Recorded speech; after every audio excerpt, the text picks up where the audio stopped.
Before we begin, please support the channel by subscribing, liking, and sharing this video. Constructive discussion is always welcome, and we invite you to share your views and insights in the comments.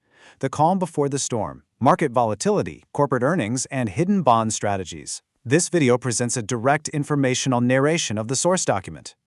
So, looking at things right now, this August market seems, well, pretty boring, right? I mean, we've got falling treasury yields and crude oil prices nudging the major indices higher, even with super low trading volume. But you gotta wonder, is this quiet, sleepy market actually hiding a massive storm just over the horizon? It's really interesting because the source document points out that lately, whenever the semiconductor index surges, the broader market is actually lagging behind. That's a huge structural divergence, and it's something we absolutely need to look closer at. Here's the roadmap for what we're going over today. 1. The August market lull. 2. Cracks in the consumer. 3. Earnings and guidance woes. 4. The hidden bond strategy. 5. Squeezing the shorts. And finally, 6. The impending autumn volatility. Starting off with sections 1 and 2, the August market lull and cracks in the consumer. So while the major indices have been sort of inching their way up recently, if you look underneath the hood, the overall market breadth has been surprisingly weak. In fact, the source document notes that only 207 of the S&P 500 components are actually advancing. And we're seeing some real divergence in the August Consumer Confidence Index too. The overall score dropped down to 89.4, totally missing the expected 90.0 mark. But here's the really wild part. The Present Situation Index actually went up from 114.4 to 121.2. So people feel okay about right now. But the Expectations Index, how they feel about the future, that just absolutely plummeted. That's a massive red flag signaling some serious structural concerns about what's coming down the pike. To put those numbers into perspective, right now, only 18.9% of consumers actually view the business environment as good. And sure, perceptions of current job availability improved a bit to 27%, but that forward-looking sentiment, it is deteriorating and fast. People are getting increasingly pessimistic about future business conditions, their labor prospects, and their own future incomes. And guess what? This pessimism is literally showing up in the big-ticket data. Just look at the housing market. July new home sales took a massive 10.5% nosedive to 607,000 units. That significantly missed the anticipated 620,000 mark. It really reveals a rapidly weakening foundation for the everyday consumer. Moving into Section 3, Earnings and Guidance Woes. This is where we see how that macroeconomic consumer weakness is directly hitting specific companies. For example, Dick's Sporting Goods literally plummeted 30%, purely because of extremely weak forward guidance. That is a huge warning bell for the entire retail sector. Then we have the software giant Intuit. Now, for their fourth quarter, they actually beat expectations, posting $4.03 in earnings per share and $4.35 billion in revenue. Sounds great, right?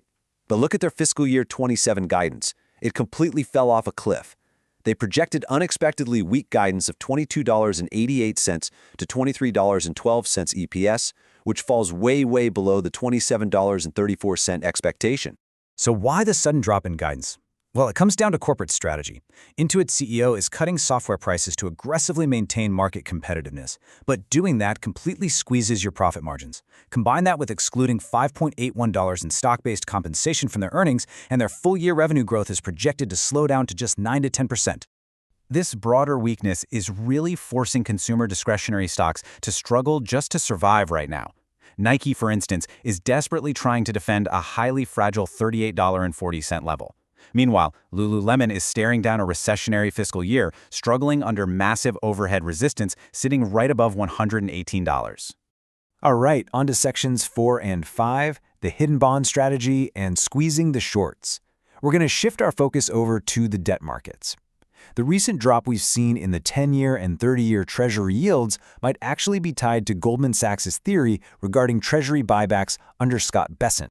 To really grasp what's happening here, we have to look at commodity trading advisors, or CTAs. Right now, global bond CTAs are holding near record low long positions, but their short positions against bonds, those are massive. We're talking historically high, downright dangerous levels. So here is the mechanical chain reaction of how a bond short squeeze could trigger. Because these CTAs are so extremely short, a 2 standard deviation bond rally would force them to panic and cover about $150 billion in short positions within just a single month. All that rapid buying could easily drive 10-year yields down to around 4.3%. And why does this matter in the real world? The source document observes that artificially suppressing those yields right before the midterm elections would immediately lower real-world mortgage and credit rates. Pulling this off creates a highly favorable economic illusion for consumers. But keep in mind, it's potentially very temporary. Which brings us right into Section 6, the impending autumn volatility. You really have to question the longevity of this bond strategy, because eventually post-election reality will inevitably return. We essentially have to separate the pre-election market outlook from the post-election one. Historically speaking, the data is crystal clear. While August trading volume is historically super sleepy, September and October trigger massive volatility spikes, and that historical pattern is severely amplified during midterm election years. So this quiet August we've been in is about to be a distant memory. Now, I want to clarify something important here. Historical volatility does not strictly mean a market crash. Volatility is bidirectional. It just signifies violent market swings in both directions, up and down. So it's definitely a signal for investors to strap in and prepare for turbulence. This leaves us with a massive macroeconomic question to think about.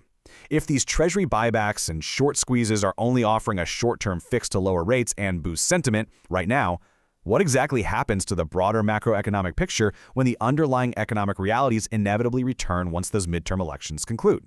And as for the immediate short-term catalyst that could kick this off, that would be NVIDIA's upcoming after-hours earnings report. According to the source document, this will be the absolute immediate catalyst for the semiconductor sector and the broader market as a whole.